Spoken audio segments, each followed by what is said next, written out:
saganain kayo.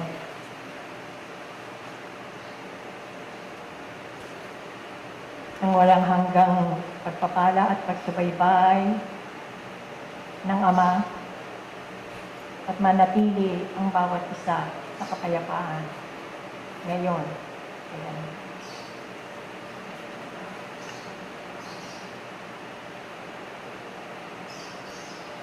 Hindi maitatatwa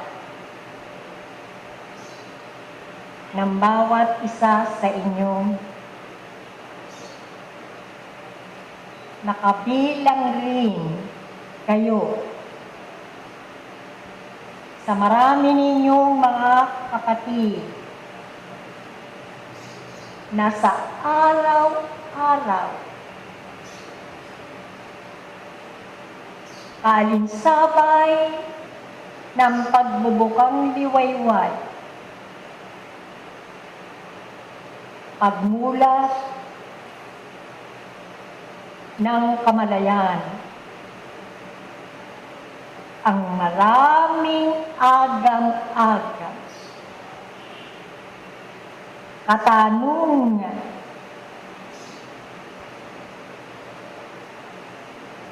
lalo pat sagana na tinatanggap niya ang maraming aralin sa ikatututo at ikatatanggap, hindi ng mga pagpapala, hindi ang mga kaaliwan o kasaganaang tinatanggap,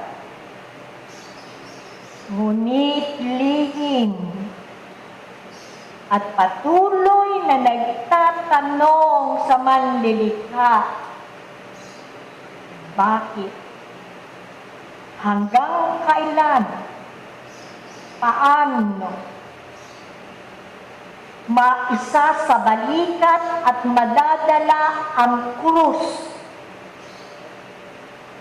na napakabigat at hindi na niya kayang dalhin. Dahil kung natatanggap ninyo ang mga negatibong gawain, mga pangyayari sa loob ng inyong mga tahanan, sa inyong kapaligiran, kayong mga mag-aaral ng lunduyang ito ay mapipigyan nyo ng kasabutan at hindi kayo magtatanong sa mga nagaganap. Pupunpun kayo ng paliwanagan at pagsubaybay na kayo ay makatulong na mapagaan at matulungan magawan ng solusyon ang mga kaganapang hindi nyo akalaing magaganap sa inyong kalagitnaan. Yang mga kirot ng laman na yan, yang kaguluhan ng kaisipan, paulit-ulit.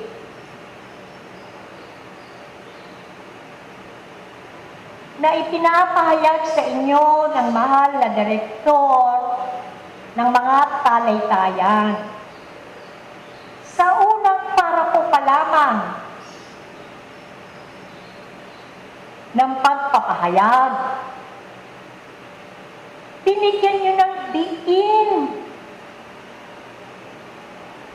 At paano nyo inagawa na kayo ang mismong gumagawa ng inyong karamdaman? Una, sa sa maling gawain ng inyong tunay na ako ang inyong espiritu. Wala kayong kapanatagan. Hindi nyo matanggap ang mga nangyayari na ayaw ninyo. Bakit patuloy ang kirot? Ang sakit. Maliwanag na binigyan din ng diin na paulit-ulit mula sa inyong maling gawain. Kaisipan, kalooban. Ayaw ninyo natanggapin ang kaliwanagan. Ayaw ninyong timbangin at magkaroon kayo ng evaluasyon sa inyong mga sarili. Ano ba yung sinasabi na ang aking nararamdaman? Ano man ang sakit na yan, ay ako ang dahilan. Ano ang wikang gawa ito ng aking espiritu?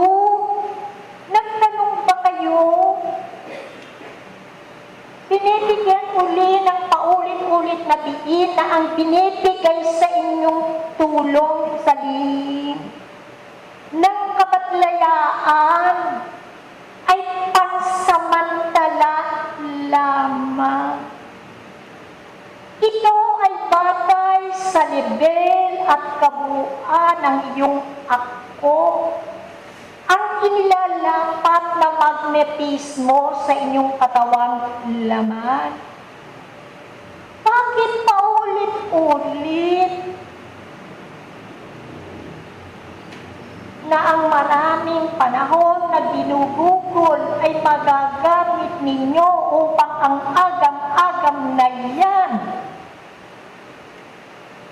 ang lumuluwag na tali ng pananampalataya, ay inyong mapatunayan sa inyong sarili at sa nalalapit na pag-alala sa buhay at kamatayan ng anak ng Diyos. Paano ninyo ibabahagi ang inyong sarili? Paano ninyo mahuhugasan ang makuting na pagkainggit? Ang pagsasamantala sa kabaitan ng iba? Pag-iisip ng hindi maganda kanino man? Paano kayo humihintil, nakikipag-ugnayan upang ang tunay na ako, ang inyong espiritu ay makamilit at paglagos ang kaliwanagan ng kabanalan? Na ito ang kahingian na kung kayo man ay iniisip ninyo ano ang ihahanda ng pangangailangan ng inyong mga laman. Katotohanan na kung inyong nang nasasapol at napapadalisay o ang purifikasyon ng inyong kaluluwa, isang lagok lamang ng tubig at sapat ng pangangailangan ng inyong laman. At ang pakikipag-ugnayan ng paghingi ng subaybay at haplos ng awa sa kagalingan ng inyong katawang laman sa mga kirot at kaguluhan ng kaisipan. Mga mag-aaral sa isang saglit mararamdaman ninyo ang anyaya ng tunay na kadalisaya ng paghuhugas ng karamihan ng inyong kabuuan. Kaalinsabay nito ang maliliit na bakterya na yan na hindi kayang makita ng inyong mga mata.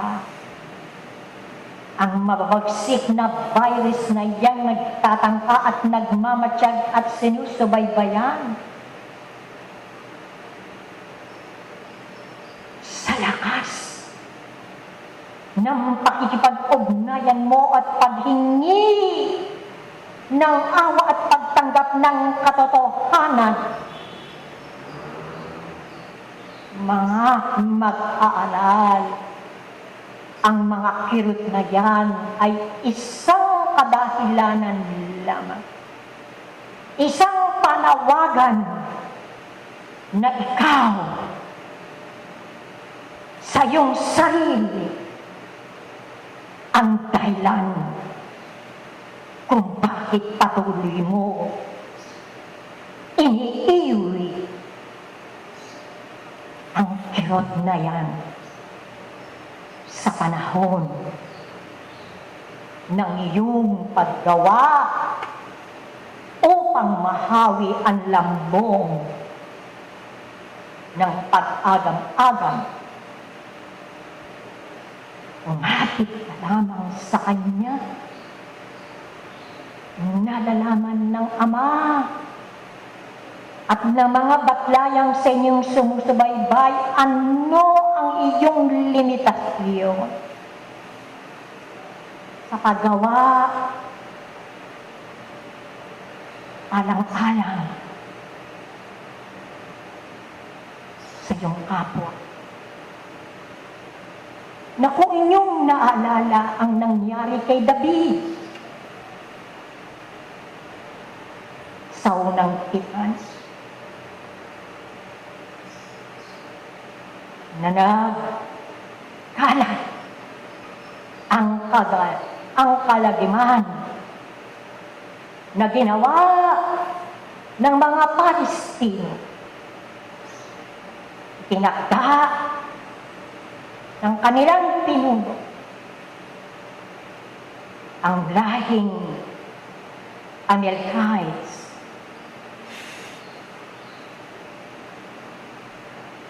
na naghasik ng lagim sa tribo ni David.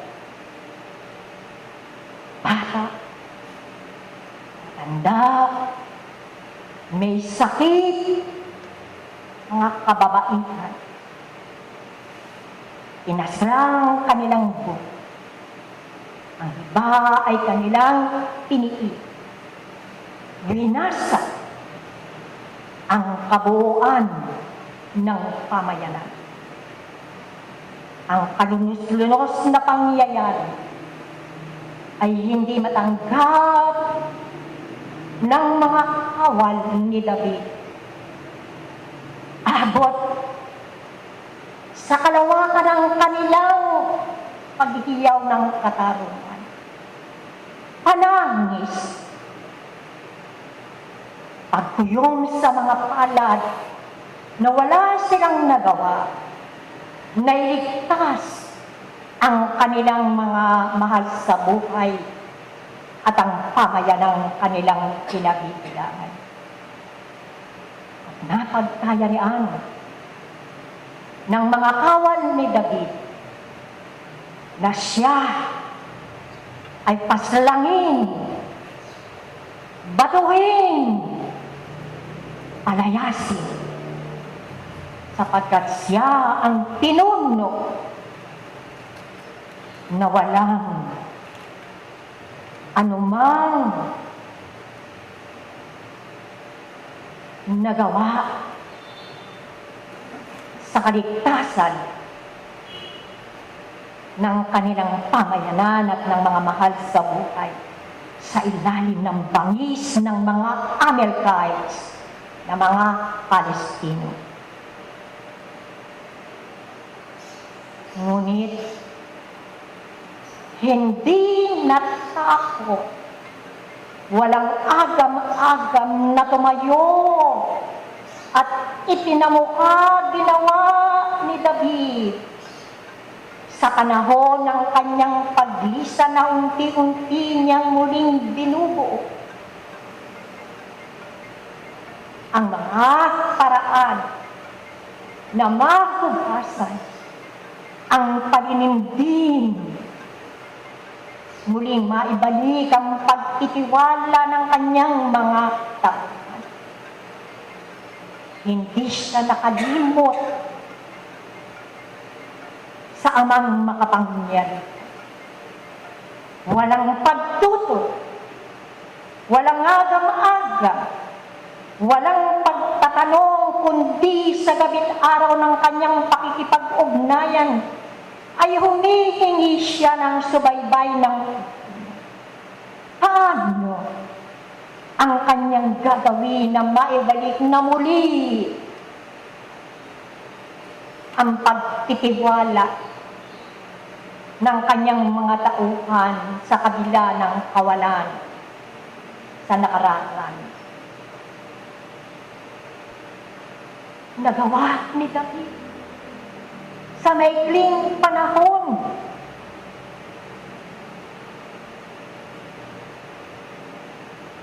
na muling maitayo at mabuo ang unti-unti ang pamayanan sa ilalim ng subaybay ng amang makapangyarihan. Na kung inyong liliniin, wala kayong paninindigan. Kulang. Napakarupok ng inyong pananampalataya. Nasa gatuldo na mga pagsubok na sinasabi niyong suliranin, para kayong mga gulong ng sasakyang mabilis na nadidiskaril ang kaisipan at ang wisyo, pag-agam-agam sa pagmamahal at katarungan at pag-ibig ng Ama na hindi mo tinututulan bagkus ang mga pangyayaring yan na siyang nagiging sanhi ng karupukan ng iyong laman ay siyang magpapatibay, magpapakilala ng katatagan, ng kaliwanagan ng pag-aaral at hihigpitan tali ng pagkilala sa kapangyarihan ng Ama. Sapagkat ang lahat na nangyayari ay isang malaking aral, gintong aral na magiging yaman ng iyong ako. Sapagkat higit na mapalad ang mga nagdurusa, higit na mayaman ang mga kaisipang unti-unting naglalagos ang kaliwanagan ng pagtanggap ng may ngiti sa labi ang bigat ng buhay. Kaya mga mag-aaral, ano ang karamdaman? Na hindi na kayo magtatanong sapagkat ang lihim na haplos nasa isang pisak mata, nasa inyong pagtingala sa langit. Huwag na 100% ng pagkilala sa kanyang pag-ibig at katarungan. Hindi magkakamitang Ama.